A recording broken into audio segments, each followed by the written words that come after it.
할렐루야. 하나님께서 오늘 이 자리에 예배자로 불러주신 형제자매 여러분, 또 각 가정에서 예배를 세우시는 우리 모든 성도님들을 주님의 이름으로 환영하고 축복합니다.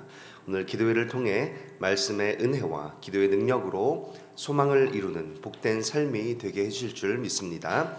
이제 다 함께 새 찬송가 405장, 통일 찬송가 458장으로 하나님 앞에 찬송 올려드리겠습니다. 새 찬송가 405장입니다. 주의 친절한 발에 안기세 우리 마음이 평안하리니 항상 기쁘고 복이 되겠네. 영원하신 발에 안기세 주의 발에 그 크신 발에 안기세 주의 발에 영원하신 발에 안기세 날이 갈수록 주의 사랑이 두루 광명하게 비치고 천성 가는 길 편히 가리니 영원하신 발에 안기세 주의 발에 그 크신 발에 안기세 주의 발에 영원하신 발에 안기세 주의 보좌로 나아갈 때에 기뻐 찬미 소리 외치고 겁과 두려움 없어지리니 영원하신 발에 안기세 주의 발에 그 크신 발에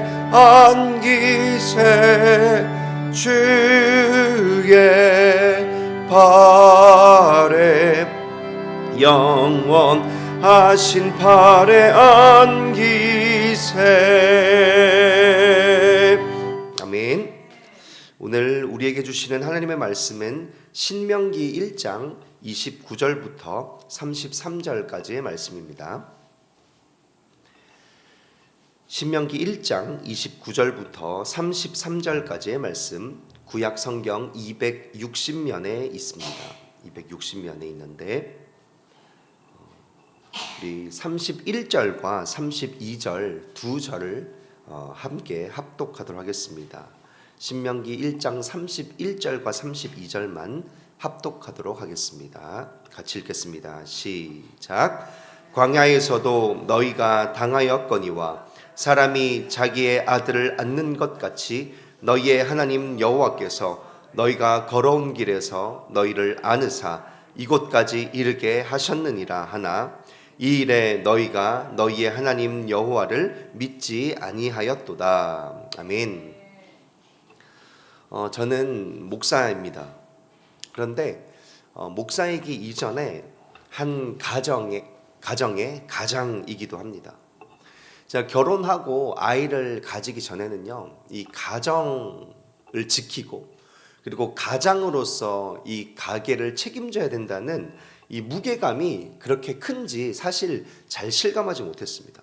근데 결혼을 하고 이제 책임져야 할 아내가 있고 또 아이가 생기니까 정말 이 가장이라고 하는 이 삶의 무게감, 이 책임감이 꽤 무거운 것 같습니다. 이 부담감과 중압감과 압박감이 꽤 큽니다. 그런데요, 살아가는 아이를 볼 때마다 제가 이제 딸아이가 하나 있거든요. 근데 그 아이를 볼 때마다요, 제 어깨를 짓누르는 그 중압감과 무게감이 한순간에 사라지는 것을 느낄 때가 정말 많이 있습니다. 아무리 무거운 책임감이 나의 어깨를 짓눌러도, 아무리 세상 가운데 삶을 살아가면서 힘듦과 부담감과 어려움이 찾아가도 그 아이를 바라보면요, 이 아이를 책임지고 이 아이의 삶을 하나님께로 잘 이끌어가고자 하는 그 막중한 책임감이 제 마음속에서 샘솟아 올라오는 거죠. 그래서 그 어떤 힘듦과 어려움도 그 문제를 뛰어넘게 하는 마치 동력이 되는 것 같습니다. 여러분, 하나님과 우리와의 관계도 마찬가지죠. 여러분, 하나님도 우리를 바라보실 때요, 우리를 너무 사랑하셔서 우리를 위하여, 우리 담임 목사님께서 잘 사용하시는 표현이 있잖아요. 무슨 짓이든 하실 분이 바로 하나님, 우리 아버지신 줄 믿습니다. 오늘 본문에서도요, 우리 이스라엘과 하나님과의 관계를 뭐라고 표현하냐면요, 31절 말씀을 한번 보겠습니다. 31절 말씀에 광야에서도 너희가 당하였거니와 사람이 자기의 아들을 안는 것 같이 너희의 하나님 여호와께서 너희가 걸어온 길에서 너희를 안으사 이곳까지 이르게 하셨느니라. 아멘. 지금 오늘 말씀이 이스라엘과 하나님과의 관계를 뭐라고 설정하고 있습니까? 아버지와 아들의 관계로 이끌어가고 있는 거죠. 설정하고 있는 거죠. 그리고 이스라엘 백성이요, 그 척박한 40년간의 그 광야 생활을 어떻게 그들이 여기까지 올 수 있었는지, 힘들고 어렵고 먹을 것도 부족하고 입을 것도 없고, 그리고 그 춥고 때로는 덥고 외롭고 황량한 그 광야의 인생을 어떻게 이렇게 여기까지 올 수 있었는지 돌아보면요, 하나님께서 이스라엘 백성들을 아버지가 아들을 품에 안는 것처럼 안아 오셨기 때문이라고 이야기하고 계시다는 것이죠. 여기서 아버지가 아들을 안다라는 이 표현이요, 히브리어로 나사라고 하거든요. 나사라고 하는데, 이 단어는 단순히 안아서 들어 올리다 이런 뜻도 있지만 어깨에 짊어지고 가다 이런 뜻도 있습니다. 마치 예수님께서 잃어버린 어린 양을 발견했을 때 어깨에 짊어지고 오시는 것처럼 이 표현이랑 똑같은 표현이거든요. 마치 이게 바로 오늘 본문에 안으셨다라고 하는 히브리어의 단어라는 것이죠.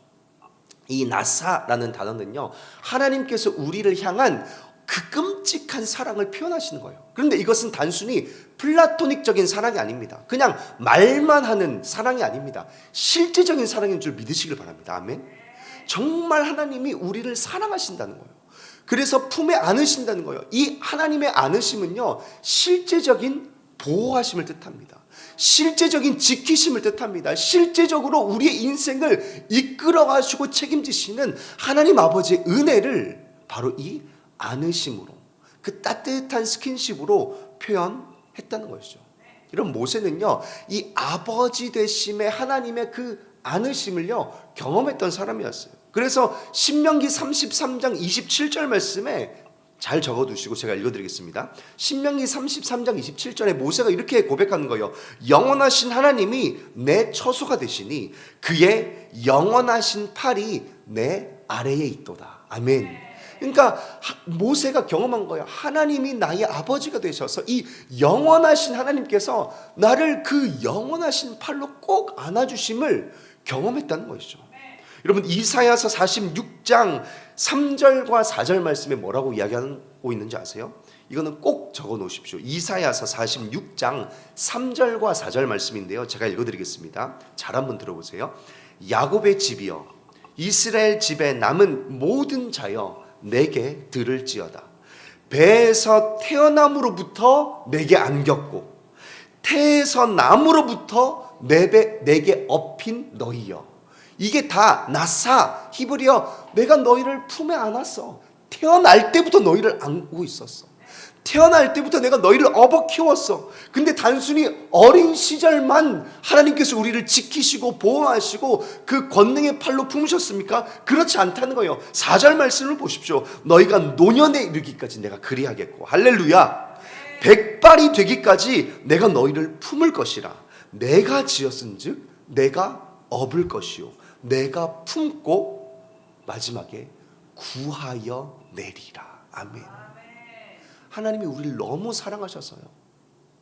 때로는 우리를 품을 수 없는 지경이 된 이스라엘 백성들, 이 이사야서 말씀은 이스라엘이 끝까지 하나님을 거역하고 반역하고 좀 안아보자 했는데 저기 싫어요. 마치 사춘기 중이병에 걸린 아들이 부모님의 품을 벗어나려고 하는 것처럼 이스라엘 백성들이 하나님 저리 가세요. 무슨 남사스럽게 안는다고, 품에 안는다고 그러세요. 근데 나이가 몇인데 저리 좀 가세요. 끝까지 하나님을 거절하고 하나님의 은혜와 하나님의 사랑과 하나님의 인내를 거절하고 하나님을 거버든 이스라엘이 결국 바벨론의 땅에 포로로 잡혀갔던 바로 그 순간에 하나님의 고백이 뭔지 아세요? 그래도 난 널 사랑해. 그래도 난 너를 내 이 두 품에 꼭 안을 거야. 그리고 지금은 너가 죄로 인하여 너를 꼭 품에 안을 수 없는 그 상황이지만 내가 구하여 내고 말 거다. 너를 내 품에 안을 수만 있다면 나는 무슨 짓이든 할 거다.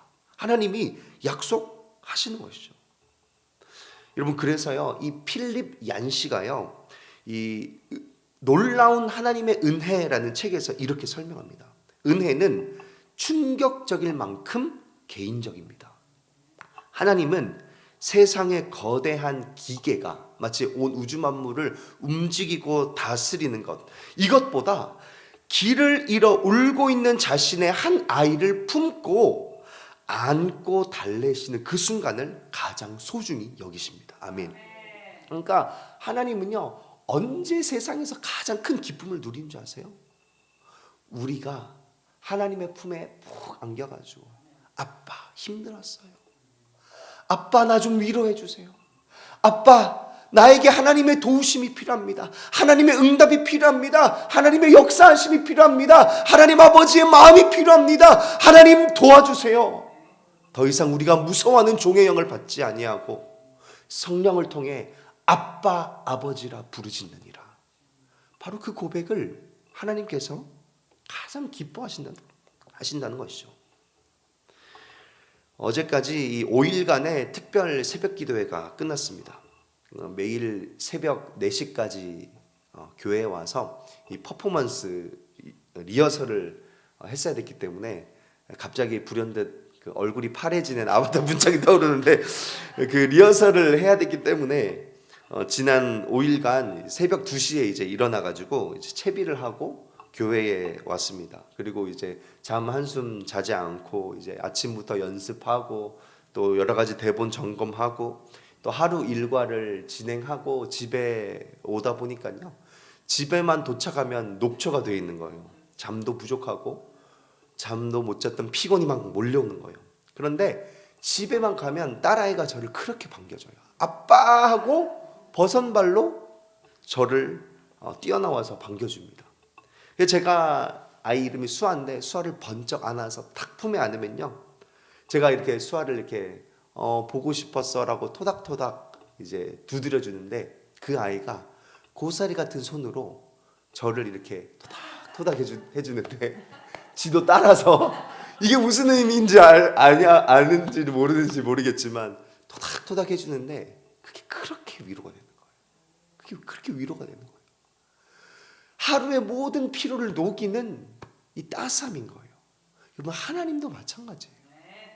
우리가요, 하나님을 향해 부르짖는, 그리고 그 품에 안겨서 하나님으로 인해 위로와 소망과 힘을 얻는 그 순간을 하나님은 가장 기뻐하시는 거예요. 여러분, 오늘도 마찬가지입니다. 하나님은 우리를 너무 사랑하셨어요. 당신의 품에 우리를 안기 위하여서 무엇을 품에 안으신 줄 아세요? 무엇을 나사하신 줄 아세요? 무엇을 짊어지신 줄 아세요? 요한복음 19장 17절에 그들이 예수를 맡음에 예수께서 자기의 십자가를 지시고 해골이라 하는 곳에 나가시니. 여러분, 예수님께서요, 우리를 품에 안으시기 위해 십자가를 대신 품에 안으셨어요. 죄로 인하여서 내 사랑하는 자식들을 품에 안고 싶지만 기도의 응답이 하나님의 손이 짧아서 너희를 구원하지 못함도 아니요, 하나님이 귀가 없으셔서 듣지 못하심도 아니라 오직 죄가 너희와 하나님과의 사이를 갈라놓았다 이야기하고 있지 않습니까?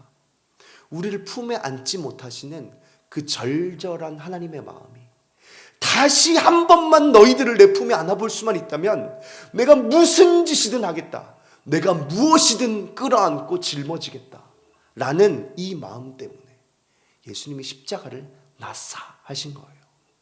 십자가를 짊어지고 그 골고다 언덕을 오르신 거예요. 왜요? 우리를 품에 안으시려고요. 그 모든 죄악을 예수 그리스도의 피로 씻으시고 십자가를 품에 안으시고 죄인된 우리를 품에 안으셔서 자신의 보혈의 피로 우리의 모든 얼룩진 죄를 씻어주시고 다시 한번 우리를 품에 안으신 거예요. 그래서 예수님의 초청이 뭡니까? 마태복음 16장 24절에 예수께서 제자들에게 이르시되 누구든지 나를 따라오려거든 자기를 부인하고 자기 십자가를 지고 나를 따를 것이니라. 이게 헬라어지만요, 이 헬라어 70인령 히브리어 번역본이 바로 나사를 번역한 거예요. 누구든지 나를 따라오려거든 자기를 부인하고 자기 십자가를 지고 자기 십자가를 품에 안고 나를 따라와라. 이 말은 예수 그리스도의 십자가 그 사랑을 마음속에 꼭 품고 나를 따라오라 말씀하신다는 것이죠. 근데 여러분, 문제는 무엇입니까? 우리가 신앙생활 하면서요, 이 아버지의 사랑을 잃어버릴 때가 너무 많다는 거예요. 오늘 본문 신명기 1장 32절에도 한번 보세요. 이 일에 너희가 너희 하나님 여호와를 믿지 아니하였도다. 하나님께서 이스라엘 백성들을 품에 품으시고, 여러분, 구름기둥 불기둥이요 40년 내내 이스라엘 백성들을 따라다녔어요. 이것은 하나님의 사랑을 뜻하는 거예요. 하나님의 임재를 뜻하는 거예요. 하나님의 역사하심으로, 하나님의 주권으로 이스라엘 백성들을 내가 품에 꼭 안고 있다는 하나님의 표현인데, 그 구름기둥과 불기둥을 눈으로 보면서도 하나님을 없다, 하나님을 원망하고 하나님께 불평하고 하나님이 나를 사랑하시지 않는다, 하나님께서 세우신 모세와 지도자들을 돌로 치고 우리 다시 애굽으로 돌아가자 이야기했던 것이 이스라엘 백성들이고 우리의 삶 아니겠습니까? 우리의 고백 아니겠습니까? 하나님께서 여전히 우리를 품에 안고 계신데, 아직 우리가 죄인 되었을 때 하나님께서 우리를 얼마나 사랑하셨으면 그리스도께서 우리를 위하여 죽으심으로 하나님께서 우리에 대한 자기의 사랑을 확증하신 것이 바로 이 십자가인데, 이 십자가를 날마다 보면서 그 사랑을 부인하고 내 삶에 처한 상황과 환경 가운데만 함몰되어 있는 것이 우리의 연약함이라는 것이죠. 여러분, 그래서요, 말씀을 조금 마무리하면서, 여러분, 신앙생활에 있어서 가장 본질은 그래서 하나님과의 관계입니다. 그리고 하나님과의 그냥 단순한 관계가 아니라, 따라하십시오, 사랑의 관계이다. 사랑의 관계이라는 것을 꼭 기억하셨으면 좋겠습니다. 우리 얼마 전에 아가서 말씀 저희 같이 나눴잖아요. 나의 사랑, 나의 어여쁜 자야 라는 이 선언이 있을 때 그 다음 사명의 자리로 나아갈 수 있는 거예요. 일어나 나와 함께 가자. 아멘이십니까? 나의 사랑, 나의 어여쁜 자야 라는 이 가장 중요한 하나님께서 우리를 향하신 그 고백, 그 사랑을 붙잡지 아니하고 자꾸 하나님 어디로 갈까요? 하나님 나 일어났어요. 어디로 갈까요? 앞서가니까, 하나님의 사랑을 놓치며 신앙생활을 하니까요, 우리의 마음이 메마르는 거예요. 예배에 감동이 없어지는 거예요. 사역이요, 이것이 하나님을 향한 우리의 마음의 표현이 아니라 사역이 일이 되어버리는 거죠. 여러분, 저는 목사지만요, 아직도 많은 일들 가운데 하나님과의 관계 가운데 이 사랑을 놓치지 않으려고 부단히 노력합니다. 많은 교회일 가운데, 분주한 일 가운데 이것이 조금 일처럼 느껴질 때마다 전 교육부 사무실에 있는데 바로 영화부 그 빈 곳으로 달려갑니다. 그리고 거기서 기도할 때가 참 많이 있어요. 하나님, 내 마음 지켜주세요. 하나님, 사랑합니다. 하나님, 내 마음 아시죠? 하나님, 이 교회의 모든 일들이 일이 되고 싶지 않습니다. 하나님, 너무 사랑해서, 교회를 너무 사랑해서 하는 일이 되고 싶지, 이것이 일과 형식과 종교와 매너리즘에 빠지고 싶지 않습니다. 그런 목사 되고 싶지 않습니다. 이렇게 고백하는 저거든요. 여러분, 여러분들도 신앙생활의 본질을 놓치지 않고 하나님과의 사랑의 관계를 꼭 붙잡으며 하나님의 그 사랑을 오늘도 충만히 누리시고 우리를 사랑하셔서 그 너른 품에 우리를 꽉 끌어안으시는 그 사랑의 하나님 아버지의 품 안에서 오늘도 하나님의 임재, 하나님의 나를 향하신 그 은혜 안에 오늘을 살아가시는 사랑하는 우리 이름의 성도님들 되시기를 간절히 소원합니다. 기도하겠습니다. 하나님 감사합니다. 우리를 너무 사랑하셔서 우리를 품에 안으시고 우리의 모든 인생길 가운데 우리를 이끌어 가시고 우리를 지키시고 우리를 보호하시는 그 하나님 아버지의 손길을 찬양합니다. 하지만 하나님, 우리가 연약하여 때때로 이 하나님의 은혜와 하나님의 사랑을 놓치며 살아갈 때가 참 많이 있습니다. 하나님, 그럴 때마다 다시 한번 그 하나님의 따뜻한 온기, 우리를 그 사랑의 두 팔로 끌어안으시는 하나님의 그 사랑을 전율로 느끼게 하여 주시고 다시 한번 하나님과 나와의 관계가 형식적인 관계, 종교적인 관계로 머무르지 않게 하여 주시고 정말 나를 사랑하시고 정말 나를 위해 십자가 못 박혀 돌아가신 그 하나님의 사랑에 감격하여 나도 주님을 사랑한다 고백하며 주님께 나아가는 귀한 우리 사랑하는 이름의 성도님들 꼭 되게 하여 주시옵소서. 그렇게 하실 주님을 믿고 찬양하오며 이번 말씀 예수님의 이름으로 기도하였습니다. 아멘.